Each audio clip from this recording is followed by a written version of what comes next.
Hello friends, welcome to YouTube channel Sanjay Jha aspects. साथियों, जैसा कि आप जानते हैं कि भारत सरकार ने जनगणना को लेकर नोटिफिकेशन जारी कर दिया है। ये जनगणना 2026 से शुरू होगी।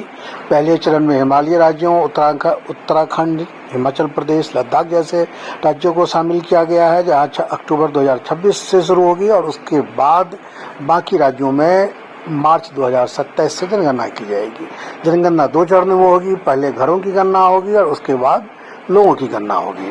दोस्तों, ऐसा माना जा रहा है कि इस बार जातीय जनगणना को भी जनगणना में शामिल किया गया है। जातीय जनगणना से मतलब ये है कि अब तक यानी आज़ादी के बाद 1951 में पहली जनगणना से लेकर के 2011 में हुई अंतिम जनगणना तक जो जनगणना हुई थी, उसमें एक कॉलम होता था जिसमें ये लिखना होता था कि आप एससी कैटेगरी के हैं, यानी अनुसूचित जाति के हैं या अनुसूचित जनजाति के हैं या अन्य हैं। तो जो एससी एसटी वालों को 1 और 2 भरना होता था। आप एससी हैं तो 1, एसटी हैं तो 2 या और जाति के हैं तो 3 नंबर भरना पड़ता था। लेकिन इस बार कहा गया है कि इस बार जातीय जनगणना होगी, क्योंकि कैबिनेट का ये डिसीजन है। कैबिनेट ने अप्रैल के लास्ट में डिसीजन लिया था कि जातीय जनगणना कराई जाएगी। हालांकि नोटिफिकेशन से ये स्पष्ट नहीं है। खैर, हम मान रहे हैं कि जातीय जनगणना में इस बार ओबीसी को भी शामिल किया जाएगा। अब दोस्तों, सवाल ये है कि ओबीसी को लेकर जनगणना, जातीय जनगणना में ओबीसी और अन्य को शामिल करने का मतलब क्या है? क्या ये समाज के हित में है या सरकार की मंशा है, समाज का कल्याण करना है या इसका कोई राजनीतिक उद्देश्य है? दोस्तों, जैसा कि आप जानते हैं, पिछले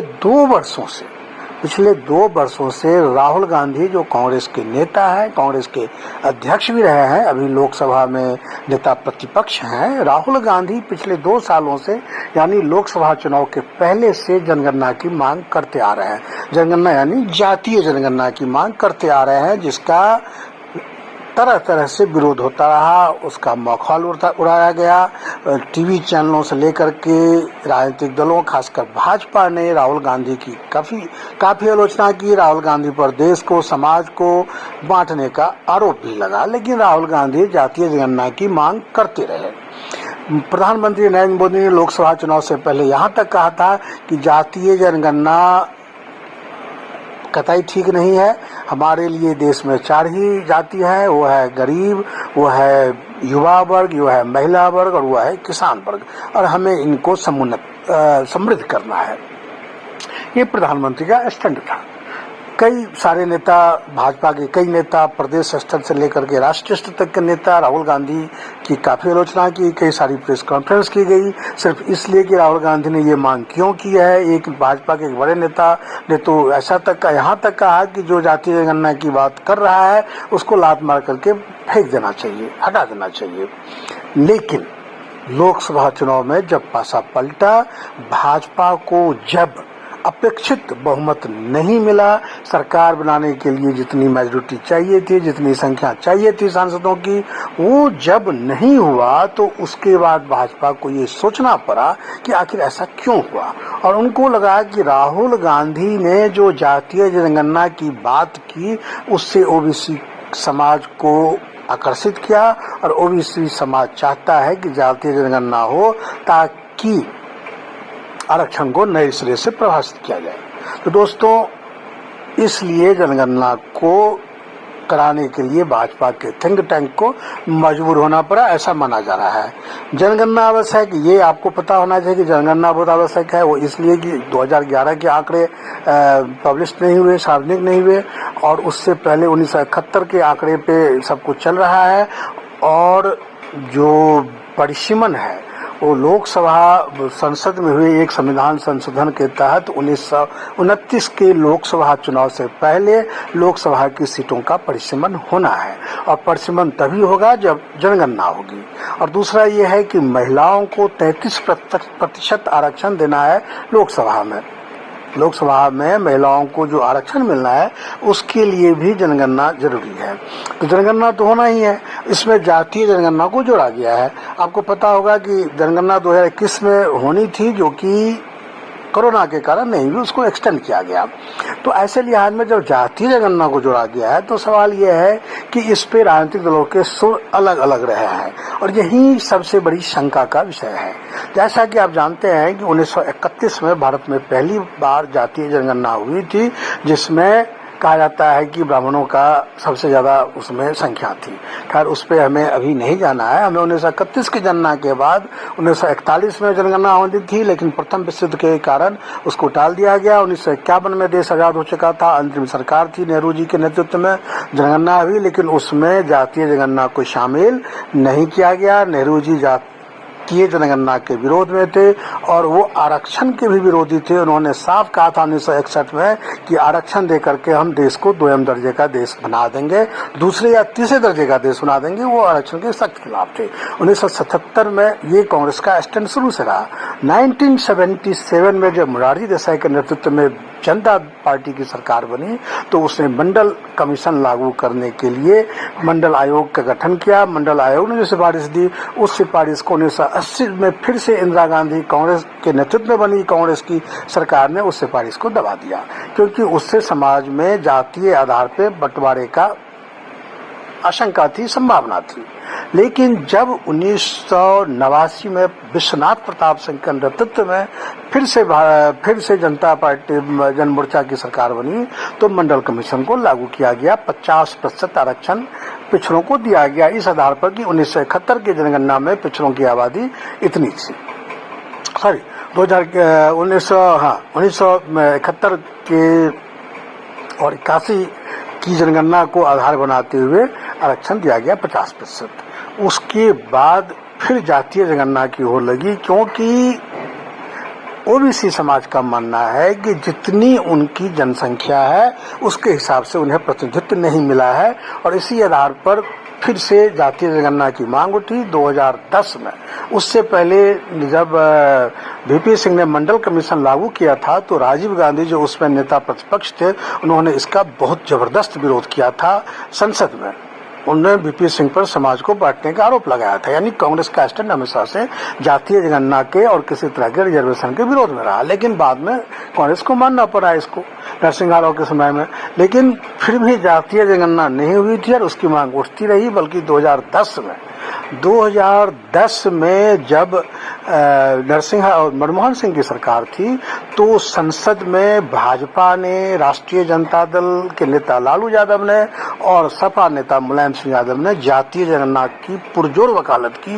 गोपीनाथ मुंडे भाजपा की ओर से खड़े हुए, उन्होंने भी इसकी वकालत की और जातीय जनगणना को जरूरी बताया। और उसके बाद प्रधानमंत्री मनमोहन सिंह ने एक सामाजिक आर्थिक और जातीय सर्वेक्षण का निर्णय लिया।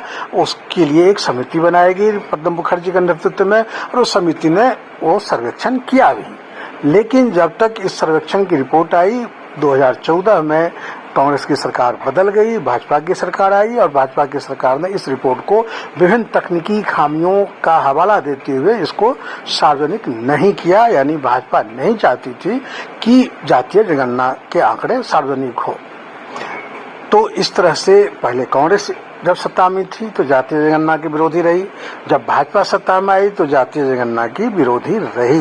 लेकिन 2010 में जब भाजपा सत्ता में नहीं थी तो उसने जातीय जनगणना का समर्थन किया।